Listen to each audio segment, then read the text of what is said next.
Eric and EricDoesEverything, like... Yo, Eric. What? I'm gonna destroy the world. Wait, what? You can talk? Freaking biology lied to me.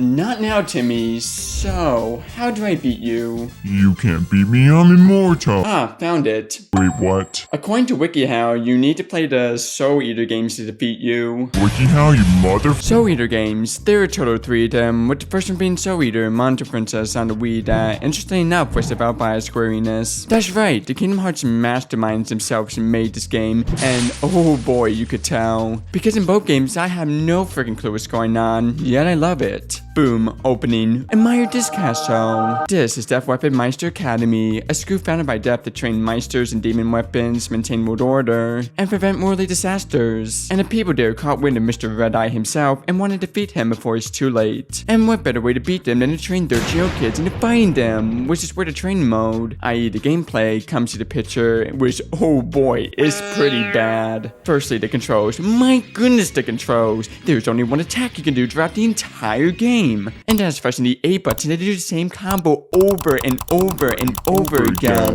And it gets repetitive, trust me. I mean, it's the only attack. Do I look like I'm having fun? No, look at this. Even Death the Kid over there looks like he's dying from boredom. The only other move is the special power move, but even that is underwhelming. Ooh, my pointy stick glows now. This game makes me fear glow sticks. Oh, frick. That being said though, it's not all bad. Firstly, I honestly love how the combat system works. As within the 3D painted field, you can auto-lock to only focus and aim against the enemy, which is super helpful. Another thing I really like in general is the fact that you're just running around in a 3D version of various locations in the anime fighting stuff. Most anime games only do fighting games, so having an anime game be a linear adventure game is honestly a really nice pace. Too bad the pace is freaking repetitive though. They at least tried making it a little less repetitive though with different missions and boss battles thrown in the mist. But my goodness, the fact that there's only one main way to attack really kills this game for me. Like I said, it's awesome stuff. The gameplay is absolutely amazing. It's so repetitive. Square Enix saw the A button is like, ooh, I like this button. I'm gonna use it throughout the whole gameplay.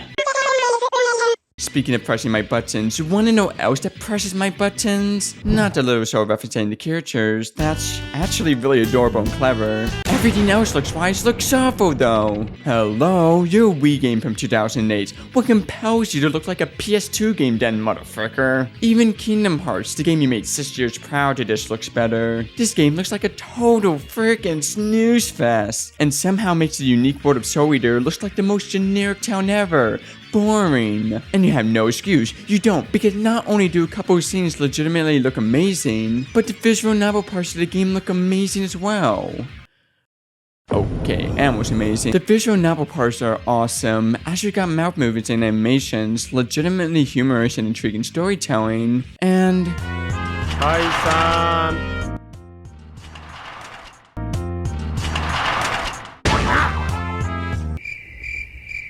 Things that'll flip your mind. You're bad, Timmy. It was pretty lame. Oh, who asked Mr. Lunatic? Lunatic. Oh, I got 78 more moon puns. I'm immortal, but at what cost? Soul Eater on the DS, aka Soul Eater Medusa's Plot. This is another Japanese exclusive game that was made by a different powerhouse of a company, Bandai Namco, who usually is a company with the most experience making licensed anime games. Wish I could tell, because I actually really like this game. While the story is nothing special, it just follows the anime during the whole Medusa arc, but the gameplay is really enjoyable. This game makes great uses of the DS style list by implementing it for attack, special moves, and other notable things, like encountering enemy attacks to hit it back at them. That's right, the controls are oh so fun and satisfying, and while it is annoying that you have to be very precise with 15-year-old technology, as well as the general annoyance when it comes to the fact that they thought having different style slides doing different moves for every character was a good idea, this was an overall blast to play, well, considering you have a DS style list, and didn't lose it at the last second. We lost it, Timmy. We lost it. You want to know what else is a lost cause? Not the gameplay. The controls are great, but using the various controls to interact with the gameplay is honestly really fun, as there are a ton of cool new features, like, yarn, moving bosses. That's boring. Bring it to me, bring it to me. Why is this so satisfying? Yeah, there is a ton to do, and it's pretty interesting seeing the various ways the game implements these things, adding to the overall weirdness and charm Soul Eater definitely has. I mean, come on, instead of adding invisible walls, they added fire to block your way. That's hilarious. That's right, frick Smokey the Bear. You wanna know what else is on fire? The combat. Boom, bang, ara. This game is so satisfying. I mean, look at this. You do some fancy movements and bam, cheesy cutscene completely destroying everything in sight. Fear the motherfucking JPEG. Fear it. Seriously, instead of pressing buttons, in which the buttons are used to jump, you get to swipe to do each attack. And despite the issues I mentioned earlier, when it comes to dealing with enemies, it is perfect.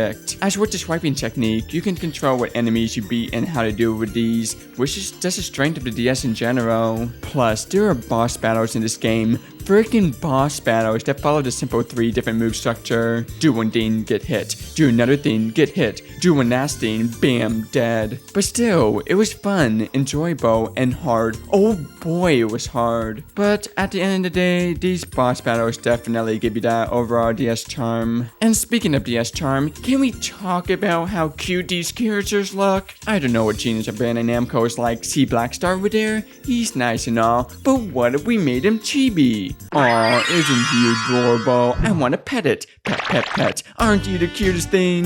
Even cuter than Timmy. Huh? Huh? I mean, it's the DS, the picture size isn't all that good, but hey, I can appreciate a game as cute and simple as this. Heck, it looks just as complex and detailed as the last game, though I do wish the stages were more than this. Ooh, generic forest and generic town. Soul Eater in these simple and plain backgrounds is just kinda weird. Heck, for frick's sake, we got a friggin' caster that sticks your tongue out at you. Why couldn't a bush or tree every once in a while give you seductive looks? Actually, you know what? Never mind. I take it back. I take it back. Speaking of being sassy, me. Yes. No. Aw, you two moon. Say I'm hot. Say it. I have standards. I need to see the proof. I got some spicy pics of me. I'd rather just die. Just play the final game already to end my misery. Oh yeah, the last game, wasn't that? Soul Eater Battle Renaissance. This baby is both on the PSP and PS2 with very minor differences. But the PSP version was cheaper for me, so let's talk about the PSP version. My goodness, this is the game I'm really excited to talk about because I'll be honest with you, I have played a ton of anime fighting games, a ton, to the point where I'm honestly sick and tired of them, as they feel like the same thing over and over again. But after playing this game, I can safely say I absolutely love this game, as it's one of my favorite licensed anime fighting games out there. Here's why. Firstly, the adventure mode. I'll be honest, there really isn't anything too notable. You select a character to follow the story, complete missions and battles, and move on with your life. But some of the stuff they did here in the adventure mode is pretty notable.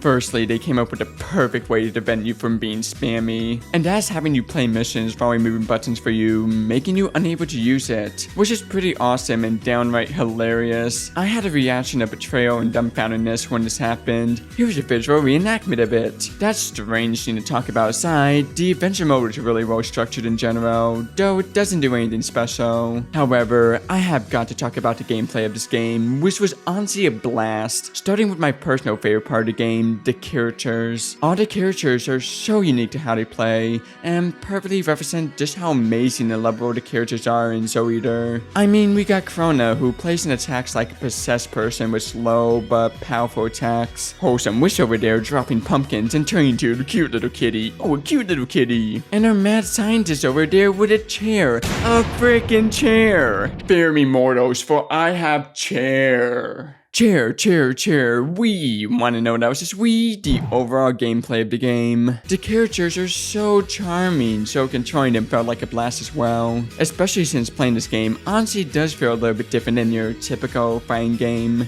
Firstly, you got the basic stuff, attack, jump, special attack, powerful attack, and charge meter. But one of my favorite unique things this game does is the counter system. Do a move and wham, flashy combo counter attack. This game feels a bit more slow and strategy-like, so having something like this was so satisfying. Plus, you can counter a counter, which is something I absolutely find hilarious. Another thing I really like is how this game handles super attacks. There's this meter that takes forever to charge up, and I do mean forever. But if you manage to play it safe and smart, you get this ultimate attack that pretty much lets you win the game. However, getting it in the first place requires a huge risk and leaves you vulnerable to attacks. And when you get attacked once, it is hard to escape without counterattack tradition, so be wary of that. The last thing some 12-year-old on Reddit.com might cry about is the fact that there really isn't any combos at all. Like I said, it's more strategy based, so if you're looking for something flashy and fast, this will not be the game for you. That being said though, this game surprised me, especially since, like the characters, the looks of this game absolutely amaze me. And this is only the PSP version. I can't express how colorful, vibrant, and unique Soul Eater is.